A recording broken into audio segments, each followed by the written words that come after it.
Brought to you by Grungo Law, your law firm when you need help because of an injury.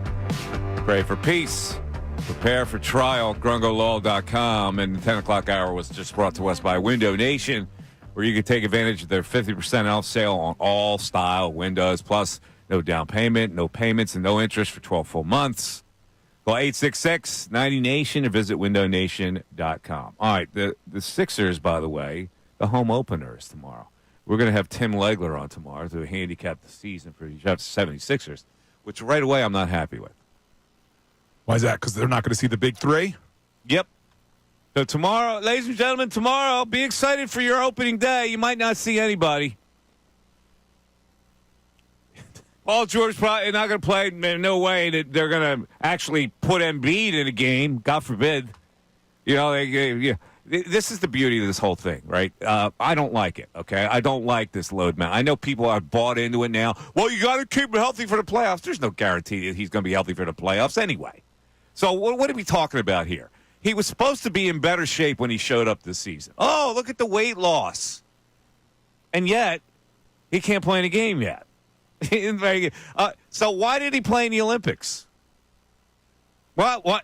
Why wasn't that a priority? Get in shape, get ready for a damn season. Instead of looking at this season like it's a waste of time, subjecting your fans to not having your full team together on opening night, and then conning them into thinking, well, this is all for the greater good. Nobody's sitting out for the Celtics and the Knicks tonight. They're going full bore. They got the full lineups going. I'll tell you, didn't have to worry about playing in the Olympics. They didn't play him. Yeah, who's that, Jaylen Brown? And Jaylen Brown also didn't get on the team. Yeah, I was okay with Embiid playing in the Olympics. I thought it would have been good for him. I don't think he should have been told he couldn't play. But why not? Why not? Why did he have to play for Team USA in the Olympics? Why? Why should he not? Well, first of all, it's not his home country. No, but he's proud to be a U.S. citizen now. That's what the Olympics are all about. Yeah, but he just wanted to hang out with some stars. That was the whole point of it. And I think he wanted a gold medal. You wanted to play in the Olympics, that's fine. But now, don't give me we're not now a good enough shape because on one hand you say, oh, look at the weight he lost. He's in great shape. And now we have to go periodically and check his knee, and he can't play yet. Yeah, that bothers me. I was okay with him playing in the Olympics, but the fact that he's not ready to start the season, I'm okay with load management, and we've talked about that before. I do want him to be healthy for the playoffs. It's just interesting that he's not available for the first game of the year. Home opener. No Paul George. Okay, he's hurt. No Embiid. Why not? No, why no Embiid? Why? Why no Embiid? Opening night. Why? Tell me why. I don't know, and that's my fear. Is there any chance, because we know the Sixers aren't always forthcoming with injury information, is there any chance there's more going on? No. I think it's just this cautionary thing, and you know who loses with the cautionary thing? The fans. Exactly. The people who are excited to see a season open up, and they get oogats tonight. Yeah, the Paul George one, you understand, he did get hurt in the preseason. He was on schedule. He would have played. Mm-hmm. But, yeah, the Joel Embiid one, it is surprising. Like, why wouldn't he be available? You're trying to get people excited. You're trying to bring the fan base back that's been pretty disappointed over the last going 23 years now. It shows absolutely no regard for your fan base, except the people that are buying into their propaganda that they have to keep him healthy for the playoffs, which means he's probably going to play 50 games, and you're going to have to like it. And I don't like that when you put fans up against the wall like that. He only played 39 last year. Maybe 50 is a good thing. Maybe we'll take 50. See, Bill, I'm on your side of the argument here. And you drop that line, and it's like, don't hurt. And he wrecks it. No, he's always permissive about what they do with these organizations. Well, when it comes to the Sixers, I want to enjoy the regular season. I do. But at the same time, I do want to give them the best chance to be healthy come the playoffs. Oh, okay. Well, then let's do this then. Let's cut the season. Let's cut the season down. Since we're always worried about healthy for the playoffs, let's cut the regular season down. And you know why they don't do that? Because they want it both ways. So not only do they want to load manage your ass, but they want to now take all the money for 82 games where they're load managing your ass. And there's something wrong with that. You're not wrong. I mean, the one positive this year, though, is you did add Andre Drummond. Not that he's Joel Embiid, But at least now when you are load managing Joel, there's somebody. Why that are could you be there. missing the point here? I get the point. Why are you missing? You're going to it's a losing battle. Play a Andre Drummond card on me now? It's a losing battle. He's not playing 75 games. He's never played more than 68 in his career, so it's a losing argument. They're not going to do it. I understand it's disappointing for fans. I think he should be in the home opener especially.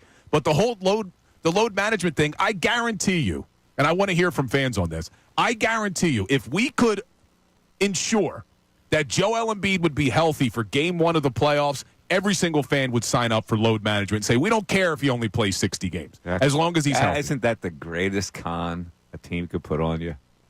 Isn't that the greatest con? These poor saps out there that are fans that have to buy the TASS network from the Soviet Union, the propaganda that they shove down their throat. We're doing this for you. We're doing this for you because we're going to be really good in the playoffs if he's healthy, and there's still no guarantee that he would be healthy in the playoffs. Let me ask you something, because you and I battled about this a couple of weeks ago. Bryce Harper gets the day off. Phillies had a chance to win the game, but Bryce Harper had the day off. He can't pinch hit.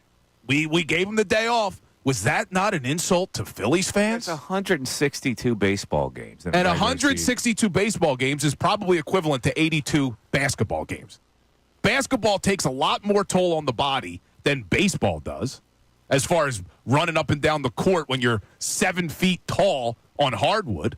So you can't, if you're not going to say that they should have pinch hit Bryce Harper, I know I'm bringing back an old argument here, then why are you so angry that they want to load manage a big man, Joel?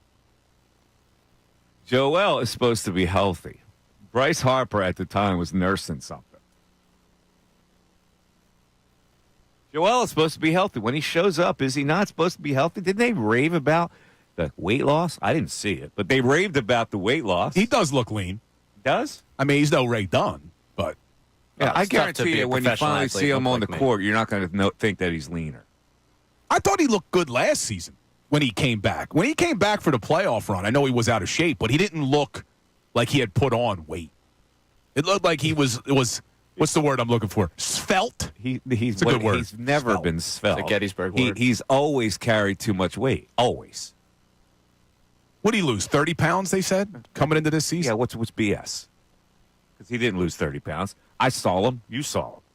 But last year, the guy was dominant before he hurt his knee. I don't think that had anything to do. Didn't a guy fall on him? I mean, did that have anything to do with his weight last year? Did it have anything to do with him since you're focused on the pounding up and down the floor? Did it have anything to do with that when you play at that weight? No, it didn't. Somebody fell on him. But less opportunity for you're injury. telling me that didn't happen. It didn't happen. The fact that he's worn out all the time has nothing to do with his weight. He's a big man. I don't know how thin we want this guy to be. I mean, he's a big dude. I mean, look at Wembanyama. Do you want him to be that thin? How about Giannis? Giannis is pretty rock solid. He's got muscle, yeah. To be fair to the conversation around Giannis right now, Giannis been hurt the last couple of years of the postseason too. It's true, Ray. He got his ring, so good for him on that one. Would you like Embiid to look more like Giannis? I'm fine with what Embiid is right now. He's dominant in the way he is. He is pretty dominant. He wouldn't be dominant the other way with a fear of less injury if he dropped 30? He said he dropped weight. I wasn't there with you guys, so I didn't see him. You know, we hear this every year, that he dropped weight. And at the end of the day, he's dropped nothing. Let's go back to the phones. Leonard in Philly. You're on 97.5 The Fanatic. Leonard. Yeah, didn't you hear that Ben Simmons also has a shot now? Yeah. It's the same. Oh, the propaganda flows. All the propaganda. I actually changed my plan. I was going to talk about the Eagles, but now I got to talk about the Sixers. So, to be honest, you don't ever compare Bryce Harper to Embiid. I mean, they're in two different stratospheres in terms of, willing to, give your body your all. Every time the playoffs come around and Embiid is hurt, and for him to play in the Olympics and to not play in the game opener, of which I thought I was going to go to, now I'm trying to figure out, should I sell the tickets? Because you guys just let me know that, probably one of three of the big three is probably going to play. It's ridiculous, and it's definitely a shot at fans because they're telling you we don't care. They're letting us know. We're in control here. You go, here's what your role is: buy tickets and shut up. Buy the tickets and shut up. that's what I did. And so this is my thing. I think Embiid played in the playoffs because he realizes that his career's coming to an end, and he probably thinks that may have been his only shot. But with then played for Cameroon. Well, I agree. Cameroon or France. I agree. Really? I mean, what do you think it would mean more to the country, Cameroon? Well, he didn't think that he didn't think he could get a medal. That's what I'm saying. Okay. Then he has no, he has no loyalty to his own country. Because it wouldn't have been about getting a medal for him. It would have been about helping the country. I agree with that. And just my one more point, the Eagles point. Mike, you said the same thing I've been saying. Why do we forget about the 10-1 record and the inability for Sirianni to do anything, and him admitting that he had no plan? That is a fireable offense, Bill. I'm sorry. You kind of glazed right over that. That's a fireable offense in my book. You're talking about what happened at the end of last season. Uh-huh. It was ugly. It was ugly. There's no excuse for it. But the fireable offense, to me, would have been taking such a small sample size of 3 seasons and saying he's gone because of that. We're going to ignore that last year was one of the best seasons in franchise history under Nick Sirianni. Dude, go all the way to the Super Bowl. We're going to ignore that. You're missing this point. That 6 of 7 streak was a calamity that was of historic proportions. You never look at it that way. The reason I don't look at it, it was a historic collapse. The reason I don't look at it that way is because I know you're going to say, yeah, but they were still 10-1. The 10-1 team was not as good as they looked on record. Man. They were not a good football team. Going around in circles with this. They weren't. They won 10 when they were 10-1. They were overperforming. 10-1. It's the Mike Missanelli Show. We're back after this. Sean Kincade. You got distracted because you were being critiqued.